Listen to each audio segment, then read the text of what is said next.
So after we looked at individual transformation and our unique contribution to the whole in the last video, we're now going to go into a more systemic perspective when we're going to look into how can we actually weave collaborations with what we're doing.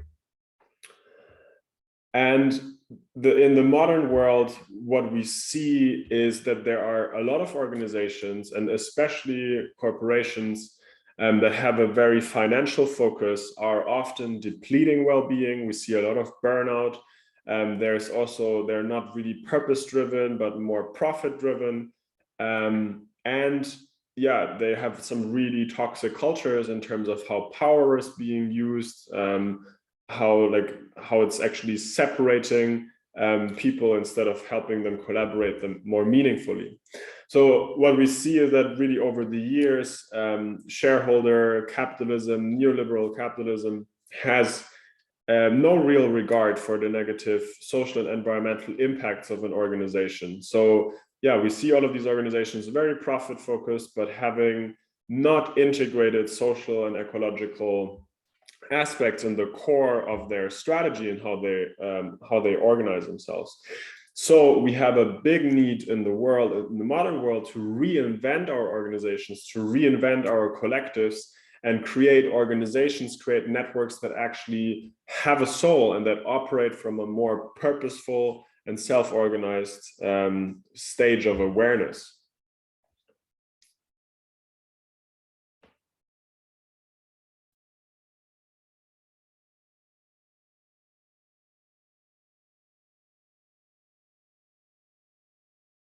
I can edit this, so it's fine. So what's really relevant to understand in terms of your initiative and also in terms of how larger scale systems change happens is that we need to dig into the science and strategies for how collaboration works, because collaboration is really hard. There's a lot of different interests, different agendas out there, and the modern world has become very, very complex. So to navigate that and to actually create change, we need to be aware of what action and learning networks are. And also for you and your initiative, you need to have a good understanding of how to navigate, how to weave the networks, how to bring your stakeholders together and really intentionally steward more interconnection in the networks around you. So how can we do that? First, we're starting off by some of the characteristics of systems shifting networks. This is great work done by June Hawley. She actually was the first one to say this word of network weaver, so really foundational figure in this field. And she's basically saying that in our initiatives, we want to have a very integrated core where there is a lot of relationship between a diverse set of stakeholders. So people from government, people from academia, people from other stakeholders, and you need to see what are the relevant stakeholders for your initiative, right? And then there's a larger periphery where we can see information and opportunities flowing in and out of the core. So this whole network then needs to be diverse, intentionally inclusive, peer-based, self-organized.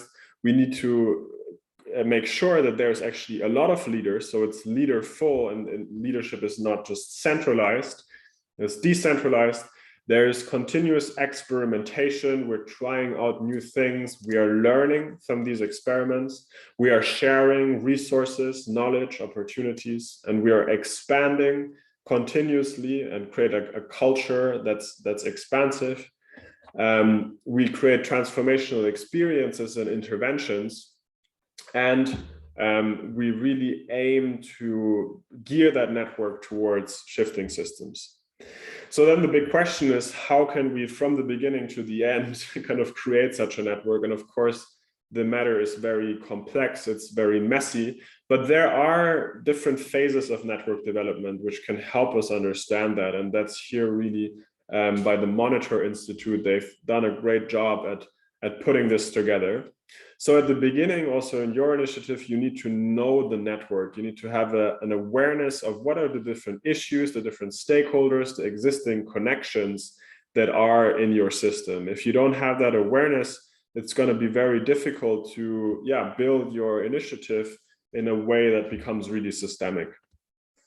Then you want to move into knitting the network. So you now know where some of the connections that are missing. So you want to connect and engage stakeholders.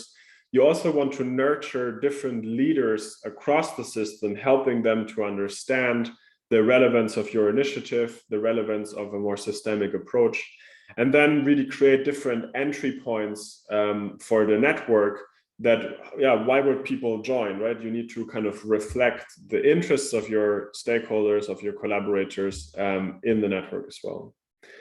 Then, as there's a stronger base of relationships, you can begin to organize the network. So then with your collaborators, begin to pilot strategies and begin to add minimum structures and processes, like, for example, norms of engagement or shared principles or ways of making decisions, and really also developing systems so you can continuously learn and adapt together. From that stage of organizing and getting a bit more stable, getting a bit more established, we then want to think, how can we grow the network? So how can we diversify the participation? How can we build more trust and connectivity across all of these different stakeholder groups? How can we diversify a network functions and leadership? And how can we spread, deepen, and diversify the network strategies? And then in this circle fashion, it's also really important to then transform or transition the network, which has a lot to do with evaluating what you've been doing. Was it effective? Was it impactful? And really refining your unique approach to tackling the systemic challenges that you want to tackle. So, and then it starts again, right? So it's like this ongoing evolutionary process. It's not linear. So you're going to sometimes see yourself maybe more in this stage, but then having to go back and knowing more of your network. The important thing I want you to take away here is that no matter your initiative, no matter how small and how big, you need to be aware of the networks around you, and you need to be able to engage different stakeholder groups with different communication strategies and finding ways to really organize what you're doing in decentralized and meaningful ways. So this is really coming from the more modern perspective, and now Konkanko is sharing more from the indigenous perspective. At this stage, we are kind of transitioning from looking at the individual internally to how does then the community look externally and what is our place in it.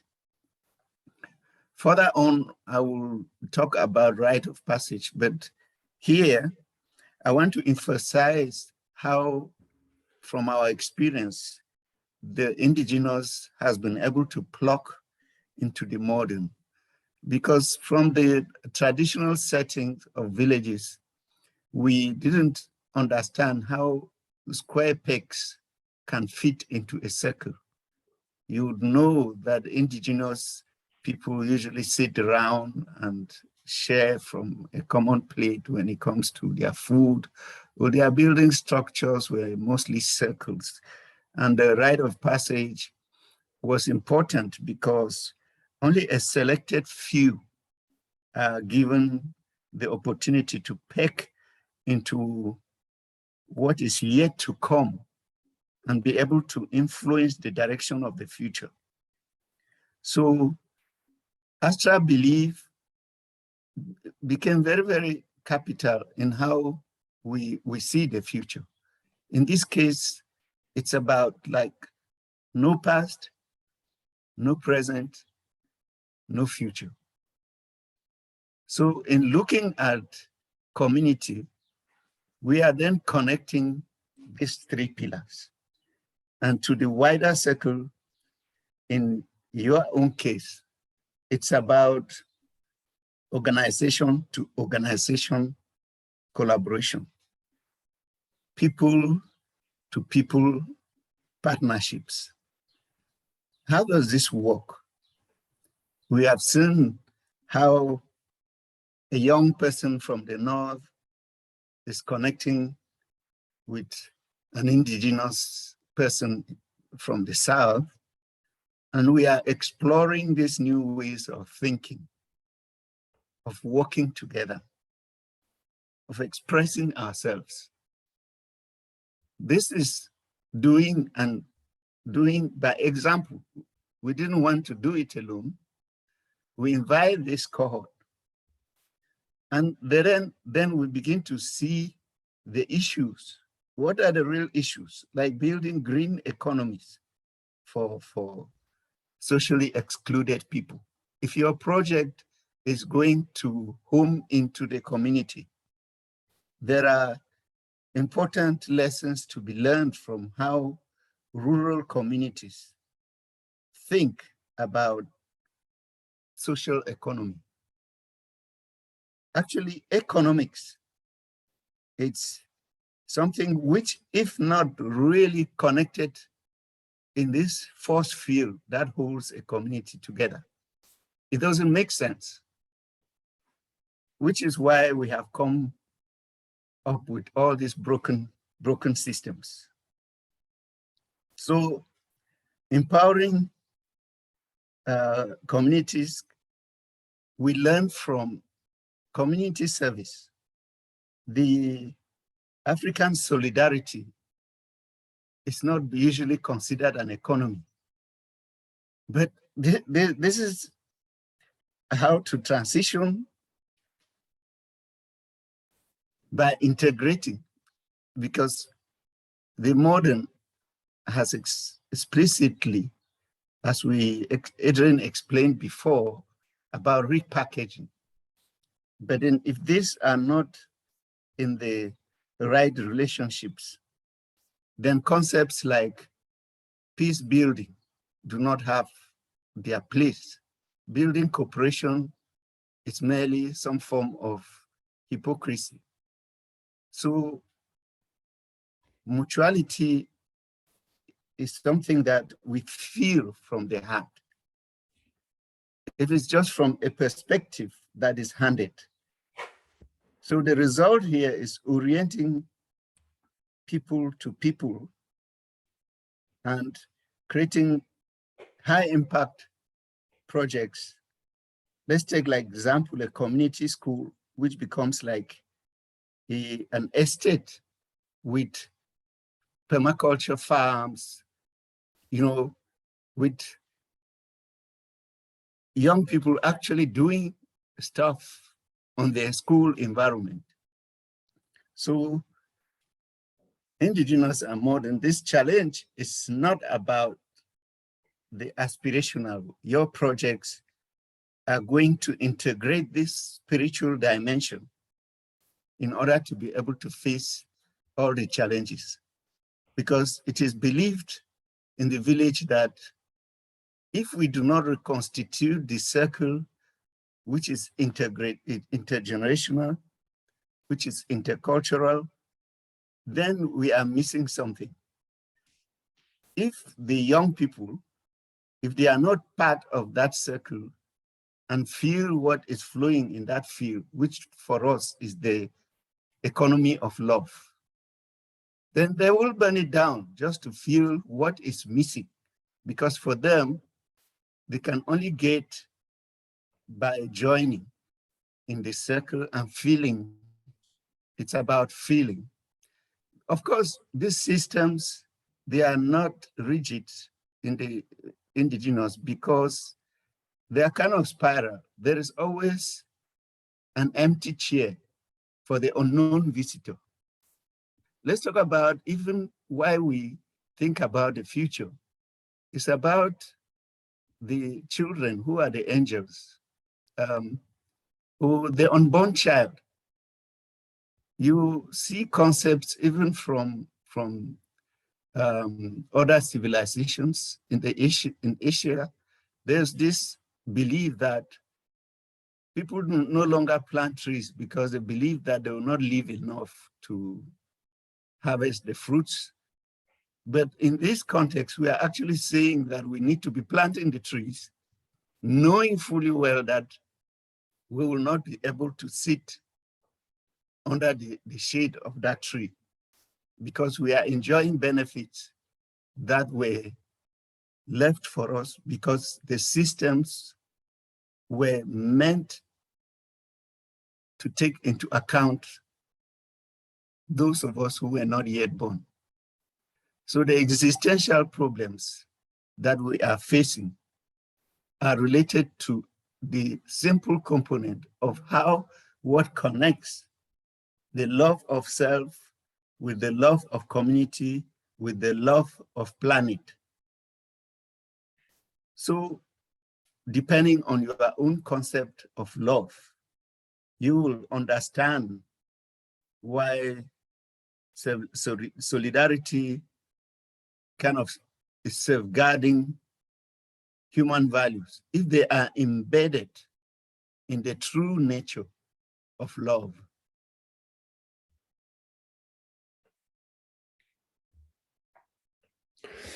Yeah, so if we're then looking at bringing together the indigenous and the modern, it's that from the modern side, what I shared about the science of networks and living systems really help us to better understand and navigate the interconnectedness that indigenous cultures have been talking to and experiencing since they are around, right? But like the science of networks can really help us with this new level of complexity in the modern world to understand that. And for that, we really need to learn how to embrace very different and diverse perspectives through building, through weaving these collaborative fields like we do here in the challenge and like you do in your community project. And as Konkanko was speaking to, what we're also really centering is that it's fundamentally also about an expression of our love and our warmth that will help us to co-create a more liberated world where people feel belonging. We need to learn how to better express and let flow our love for ourselves, for our communities, for our networks, and for the planet. So here is really, again, an invitation for us in this systems change challenge to connect and collaborate as our whole selves, bringing head, heart, and hands into coherence, bringing our different initiatives into coherence, and really modeling what does it mean to keep the fire? What does it mean to collaborate? What does it mean to weave a healthy culture and to create more and more opportunities and change along the way?